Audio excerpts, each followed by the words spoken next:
Сайн байна уу? Намайг митинг идгээ. Эгээр би өнөөдөр толгойд хадаастай, үзэгт уяатай, нилээд удаан явсан нэг тийм сэдвийн талаар та бүхэнтэй хуралдах гэж байна.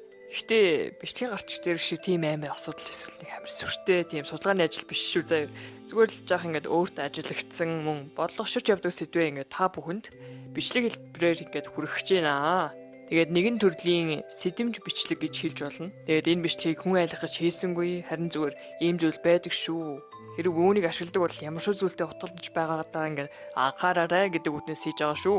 Ерөөдөө их хөнгөн бичлэг. За тэгээд ийхүү эхэлцгээе. За би багадаа бол олон нийтийн сүлжээг бүр тултан ашигладаг байсан зүгээр. Тэгээд хамгийн түгээмлээс нь дурдвал Facebook, Instagram тэ ингээд байдаг та. Тэгээд жаахан ховроосон дурдвал тэнгүүтээ тэр гих мэд сүлжээнүүдийг ашигладаг байлаа. Тэгээ цаг өнгөрөх тусам миний зорилго өөрчлөгдөж бас сонирхол ингээд солигдох тусам хэрэглэж буй нийтийн сүлжээнүүд зэн өөрчлөгдөж эхэлсэн. Одоогоор би бол Instagram-ыг найзуудтайгаа харилцах гэж, харин Facebook-ыг ажил хэрэг эсвэл хичээлтэй холбоотойгоор ашиглах гэж, YouTube-ыг болохоор зүгээр тийм энэ өөрийнхөө үндсэн олон нийтийн сүлжээ болгоцсон байгаа. Тэгээд өөр платформуудыг ашигладаг гэсэн цагийн ихээр хаяа итгэл юм бэлээ. Тэдгээрээс уйдсан, тэдгээр апууд нь өөрсдөө ирчээ алдсан, эсвэл аппликейшнтэй холбоотой онцгой дурсамжтай болсон гэх мэт олон шалтгаан байгаа. Гэвч тэд дундаас хамгийн хурдан орхигдсон нэгэн аппликейшн өнөөдрийн миний бичлэгийн сэдв байгаа. Тэгэхээр өнөөдрийн гол дүр маань Likee гэдэг аппликейшн байгаа. Тэгэхээр Likee нь Сингапуроос гаралтай олон нийтийн сүлжээний сувг. Анх 2017 онд Like нэртэйгээр бүтээгдсэн чинь 2019 онд ер нь брэндээ шинжилээд Likee гэж нэрээ өөрчилсөн байгаа. Тэг яг үндэ өөрчилсөн ч болж тээ гэж утсан л доо чинь Like зүгээр Like зүгээр like. Ер нь тэрг угаас like гэдэг өчгөр ямар ч тийм ялгарх юм болж байгаа юм. Ер нь лайкингүүд бусд Facebook, Instagram энэ төр бодогдно. Ерөөсөө бит даасан том аппликейшн гэж бодогдохгүй байхгүй юу? Тиймээс брэндээ ингэж шинжилсэн сайн хэрэг. Тэгээд үүнийхээ дараагаар тэд сар тутам 80 сая идэвхтэй хэрэглэгчтэй болсон байдаг. Эдгээр тэд 400 сая таталттай мөн App Annie гэх судалгааны байгууллагын гаргаснаар 2020 онд Likee хамгийн их татагдсан аппликейшнуудын 6-аас жагссан байт юм бэл. Тэгэхээр ер нь бол энэ жижигхэн гар биш. Ер нь бол том гаруудын нэг. Ерөнхийдөө үүнийг TikTok-ийн хамаатан гэж хэлж болно. Анх харахад манер TikTok-оос жоохон нөхөрсөг харагдсан зав. Гэтэ наадах чинь ястай жинхэнэ гаднаа гэлэнцэг дотроо паланцэг идэв байгаа байхгүй юу? Яг л нэг тийм томчууд ингээд харахаар сайн хүн шиг дүрсгэнгүүтэй чамтай ингээ хоёулаа үлдэнгүүтээ жинхэнэ хараа харуулдаг тийм хүүхэд байдаг та. Ядж хахад тэднэрт багш нар бүр нуусгүй яана бүр дургу өрмөр тэг үнэндээ ямар дээрлэхөө үүдгэнт ингээ чиг мэдээд байгаа юм. Гэтэ харснаас цааш хүм чинь хин ч чамд итгэхгүй бүр ээж аав чинь чамд итгэхгүй. Тэгээ бараг чам хүн үтгэлээгээр буруутгах магадгүй. Мэдээж хэрэг би энэ аппликейшнийг ашиглаж үзсэн. Очин үзэг байсан бол би энэ бичлэгийг хийхгүй шүү дээ. Тэгээд нүдээр үзэж бээр туулсан болохоор би ер нь амьд гэрч болж өөрийн дурсамжаа та бүхэндээ хуваалцах чинь. Би үүнийг өөрийнхөө утсандаа дахиж татах гэж нилээд татгансан. Учир нь бид аливаа аппликейшн, веб ер нь бол интернетийг ашиглахад мэдээлэл үргэлж алдчихийдэг. Огт танихгүй компани. Сингапурын компани шаарч бүр. Хаа байсан Сингапур штэ. Хувийн мэдээлэл дахиж өгмөөргүй байсан болохоор би энэ аппликейшнийг татаагүй. Өчигдөр би яг харамсна гэдэг мэдээд байгаа байхгүй. Яа би одоо миний төсөөлөж одоо энэ газар мэдчихэж байгаа. Яа нар миний төсөөлөж мэдчихэж байгаа шүү дээ гэж бодхоос бүр амар хайрын санагдаад ирсэн. Тиймээс би ашиглаж байхад өөрт төрсэн сэтгэгдэл надад тохиолдсон явдал надад юм тохиолдоогүй л дээ. Ихтэй тий зүгээр тэнд юу болж ирсэн бэ гэдгийг та бүхэндээ одоо хэлэх гэж байна. Тий. Одоогийн нөхцөл байдлыг нь бол би мэдэхгүй. За тэгээд энэхүү аппликейшнийг нээвэл энэ шинэ бүртгэл нээхгүйгээр аль эсвэл нэвтэрч орох шаардлагагүйгээр ингээд энэ аппликейшнийг ухаж олдог, дотор нь юу байгааг зүгээр харж олдог. Гэхдээ бүртгүүлийг гээд орвол хамгийн түрүүнд мэдээж насыг ч асууна. Тэгээд насны язгаар нь 16 байсан юм л. Тэг 16 байсан юм л. Би тухайд 16 та байгаагүй. Тэгээ би өмнөд тухайд мэдээгүй л дээ. Чи бүх хадалдаг бүх юм англи руу шүү дээ. Тэгээ намайг тухайн үед ашигладаг байхад ер нь үүнийг ашиглах хүүхдүүд нэг 8-аас за нэг өсрөөл 16 юм уу та. Тэр настай хүүхдүүд л хүү ашигладаг байсан харагдсан. Тэгэхээр ер нь баг болон дунд ангийн насны хүүхдүүд гэсэн үг. Гэвч тэр хийсэн мэтлүүд нь ямар нэг тийм хорон зүйл байгаагүй, ямар нэг тийм амар муухай зүйл байгаагүй шүү. Тэд зүгээр л те бос хүүхдүүдийн хийдэг рилсийг хийгээл ер нь хүүхдэрээ байдаг байсан маа ер магтуу штэ. Одоо бодох нэ. Тэгээд бас тэд нар чи хөөхөө өөрсдөө гисэн хоргон тренд үсттэй. Одоо жишээ нь миний бүр хамгийн сайн санаж байгаа нэг тренд байна. Энэ бичлэгийн доор нэрээ үлдээгээд надад бичүүлээрэй. Би дараагийн бичлэгэнд нэрийг чинь твиттер дээр бичнэ гэдэг нэг тренд байсан. Энэ трендийн нэрийг би мэдэхгүй л дээ зүгээр л. Коммент хэсэгт нь чи нэрээ оруулангууд тэр хүүхэд чиний нэрийг уншаад аль эсвэл зүгээр өөр таалагдсан нэрээ уншаад ч юм уу твиттер дээр бичдэг байсан. Тэ. Тэгэл болоо. Ер нь тэгэл би эзэж нэрээ бичүүлж байгаагүй. Тэс наваг тоож нэрийг бичиж байгаагүй л дээ. Яг үндэ тэр трендийг би ойлгодгүй байсан л да.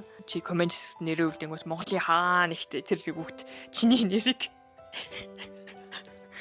Монгол эднийгээ дэмэртэй бичсэн гэ. Тэгээд яах вэ? Тэгээд энэс юу болчихлоо. Ихтэй ихэнх трендүүд ч ямар нэгэн үр дүнд хүрэх бус. Тэ зүгээр тренд гих утга санаа. Трендийг нэгэ гүйцэлдүүлж буй үйлдэлт хамаг тийм очин байдаг болохоор энэ трендийг бол ухаж ойлгох гэсэн хэрэггүй байх гэж бодчих. Гэхдээ хэрв тэр нь үхлийн нэвтэр байсан бол тэгэл дуус. За яг хөө коммент хэсэгт ингээ хүүхдүүд нэрээ биччихлээ. Ингээд те комментиг нь уншаад өөрийнхөө дэвтэр бичсэн хүүхдсэн ингээд нэрийг биччихлээ гэж бодъё заа. Тэр дэвтрийг нь өөр хүн хараад юу гэж бодох вэ? Юу гэж бодох вэ юу та нар? За хэрэг би юу шүү дээ дэвтэр дээр ингээд янз бүрийн өнгийн балаар ингээд баахан үний нэр ингээд дараалуулаад гэж асаага бичсэн байгаагүй шүү дээ. Манай аав ээж хоёр хараад л авдаг намайг ер нь бол ламдуулах л байсан баг. Ер нь бол энэ тренд сэтгэлд үлдсэн тренд. Бүр миний сэтгэл одоо бол явдаг.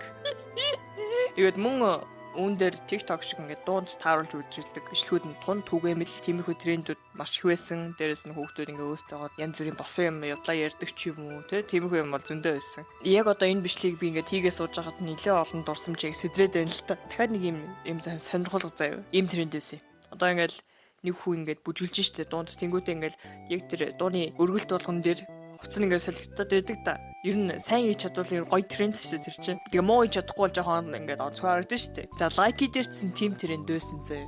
Гэтэ хамгийн амар. Тэр бичлэгүүд амар сайн байсан. Одоо төсөөл бүр ямар ч хөдөлгөөний зөрөлтгүй зөө. Бүр ямар ч тийм хувц одоо жоохон ингээд позо өөр авчвал эвгүй харагддаг шүү дээ. Кадр солигдох үед ч юм уу. Тийм байхгүй зөө. Амар сайн чанартай бичлэгүүд байдаг байсан. Тэнгүүдээ тэр хүүхдүүд ингээд сайхан формтой байж байгаа л гинтхэн бие тамирын хувц хүмүүс чинь. Тэгэл байжсэн гинтхэн ингээд сайхан гэрийн хувц хүмүүс чинь. Тэгээ байжсэн шууд өвлийн хувц хүмүүс чинь. За яг хөө тэр камер нь угаасаа чанар модтой байсан гэсэн үндсэн бичлэг нь бол бүр амар дайжгүй байсан. Би санаад байгаа байхгүй тэр. Ингээ одоо эргүүлээ санахад ер нь бос платформоос нэг ялгаагүй л үйдтэй. Гэвч энэ аюул нь хаана юм бэ? Тэгэл TikTok-тэй ирчиж харж хүүхдүүд элвэний наад юунд саадлаа та. Наад хүүхдүүд зүгээр тайм байлг. Гэж магадгүй. Тэ асуудал нь шүү дээ. Энэ хүүхдүүд байхгүй зэ. Энэ хүүхдүүд бол зүгээр хүүхдүүд дээрээ л байгаа. Гол асуудал нь тэдэнтэй зэрэгцсэн оршгүй бус хэрэглэгчдэд байгаа байхгүй юу? За миний санаж байгаагаар тэнд маш олон хагас нүцгэн хүүхднүүдийн зураг байсан. Бас бичлэгүүд байсан. Усны овцтой, богино даашинстай, дээрэс нь ягаан секси болоод ингээд авцсан тийм бичлүүд байдаг та. Тийм бичлүүд зөндөө байсан зэ. Тэгээ хамгийн чухал нь энэ зураг бичлгүүдийг би тухайн үедээ ерөөсөө ухаж олоогүй байхгүй юу? Зүгээр хамгийн түрүүнд нэвтэрч ороход тэр өөртөө гараад ирсэн. Би аяа сандаг байхгүй анхаарч ивэл. За энэ нэг юм бичлэг байна. Би сонирхгүй байна. Дараачих нь явууллаа сонирхгүй байна. Дараачих нь явууллаа сонирхгүй байна. Дараачих нь явууллаа гэсэн чинь нэг Монгол хүүхдийн царайгаар ирсэн. Би бүр чи энд юу хийж байгаа гэсэн. Чи энд үлийг хийж байгаа. Чи над TikTok руу яв. Чи над Facebook руу яв. Юу хийж байгаа чи энд гэж бодсон чинь би ч өөрөө тэр нэг юм сууж лээсэн л да. Тэгэхээр тэр хүүхдийг бол би буруутгаж чадахгүй. Чин бид хоёр л хүүхдээсэн шүү дээ. Тэгэхээр надад ингэж таарсан юм чинь бос хүүхдүүдээс ингэ таарсан гэсэн үг байхгүй юу? Тиймэрхүү бичлгүүдийг бол хүүхд бос хүүхдүүд харсан би мэдчихэв. Мэдээж иймэрхүү төрлийн контент хүүхдэд ямар л айлгүй хөвчтэй тий. Тэгээд энэ аппликейшн ер нь хүүхдэд зориулагдаагүй гэдгийг нүрэн хэсгээс нь хинч хараад ойлгоно. Нэг ихтэй босод аппликейшн чи мэдчихтэй бид босдон бүр эндээс амар ингэж бодно гэдгийг чинь би яг таамагсан болохоор би нэг асуулт бэлдсэн зэ. Тэгэр би одоо энэ түгээмэл аппликейшнуудын ингэ шинэ хэрэглэгчдэд санал болгодог зүйлсийг харьцуулж харцгаая. За энэ бол TikTok-ийн feed, энэ YouTube-ийнх, энэ Instagram-ийнх. Харин энэ like-ийнх. За би тэг өмнө хэлсэндээ яг үндэ энэний насны хязгаар нь 16-аас эхэлдэг. 16-аас дээш насныхан үзэж болно. Тэгвэл 18-аас дээш насныхан лайв стрим хийж болно гэдэг. Гэтэ шаад удлаа 16-аас доош хүмүүс ашиглаж байгаа. Би мэдээд. За TikTok-ц садус амуу цусны зөндөл хийдэг ш. Тэгэл босрын юм зөндөл хийдэг ш. Гэж яж маадгүй. Магадгүй тэгж бодож байгаа чинь зөв учин тийм байдаг. Тэнгүүтээ түүнийгээ дагаад ингээд цээ сайхан хошин шог байгаа. Тэн дээр чи хүүхэлтэй байгаа. Бүтээлч бичлэгүүд байгаа. Хоол загвар гэх мэт TikTok чинь амар том газар. Хүн болгон ашиглаж чинь ямар энэ тоог хар хідэн хүн ашиглаж чинь төсөөлтөө. Би бол төсөөлж чадахгүй. Тийм олон хүмүүс байгаа болохоор ер нь бүх төрлийн бичлэгүүд байгаа шүү дээ. Тэгээ хамгийн гол нь миний дээр харуулсан харьцуултыг харсан бол нэр аль болох томчуудад зориулсан бичлэгүүдэд жаахан нуудаг байхгүй юу. Тэгээд амар олон хүн байгаа болохоор тэр томчуудад зориулсан бичлэгүүд рүү баг ингээд өөртөө хайж л орно гэхээс ер нь шууд ингээд лайк шиг гараад ирэхгүй заяа шууд фид дээр ч гараад ирэхгүй. Харин лайкигийн хувьд энд нэг бол амар томчууд, нэг бол амар бага насны хүүхдүүд байгаа.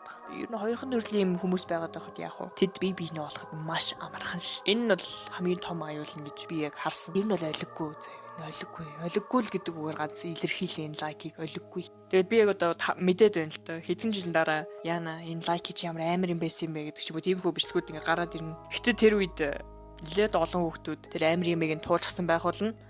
Одоогоор энэ аппликейшнтэй холбоотой янз бүрийн драм эсвэл гэмтрийг бүртгэдэггүй эсвэл би зүгээр олж чадсангүй. Тиймээс үүний хор уршиг энэ бусдад хэр зэрэг таастыг би мэдэхгүйсэн. Над яаж нөлөөсөл би мэдчихэв. Яаш мөлөстэй би яг мэдчихэв. Ер нь бол ойлгохгүй. Ер нь сайн зүйл биш. Ер нь тийм бити ашигла. Энийг энэ зүгээр бити ашигла гэж хэлээ да. За ер нь тэгэл хичнээнчсэн гэсэн дээрээс бүрэн зогтч чадахгүй. Нэг л зайсаж чадахгүйгээс хойш арай ингээд аюулгүй аль эсвэл хор нөлөө багтаагийн сонголт гэж хэлээ. Яг л ямар хоол идэхээ ингээд сонгож байгаа шиг бидэрт бас сонголт байна. Бид нар эрүүл мэндэ бодмоор байна уу? Аль эсвэл зүгээр амттай мэднээс санагдаад байна уу? Тэр бол тэгвэл бидний өөрсдөө чинь хувь хүний сонголт. Би бол лайкийг ингээд нэг амталж үзэл. За дахиж идмээргүй юм байна шатс. Тиймээс энэ аппликейшнийг өөрөө ашиглаад үзчихсэн хүний зүгээс хэлэхэд зүгээр л битгий ашигла. Тийм. Ашиглахгүй болоод нөх юм өөрчлөгдөхгүй зөө. Би бараг лайкийг за нэг сайндаа 7 хоног ашигласан заа. 7 хоног тэр ямар амар юм бас та нар мэдэхгүй байна. Ямар амар юм бас. Миний ингэж ярьсан юмнууд дэлгсэн цаанаас ингэж та нарын үйлдэлийг болиулж хүчрэхгүй тул энэ сонголтыг ер нь та нарт үлдээлээ.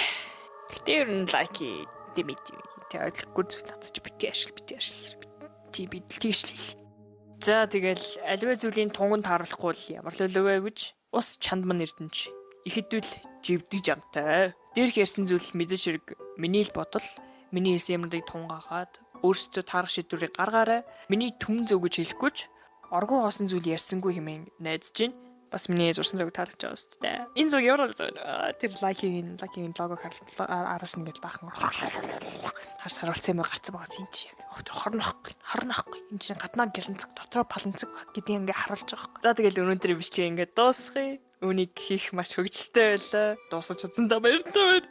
Тийм болохоор миний нулимс нөгөө цус тийм тэдэр шингэсэн болохоор лайк дараарай. Бас комент хийрээ. За юу. За тэгээд миний бичлэг үзсэнд тун их талархъя. Баяртай.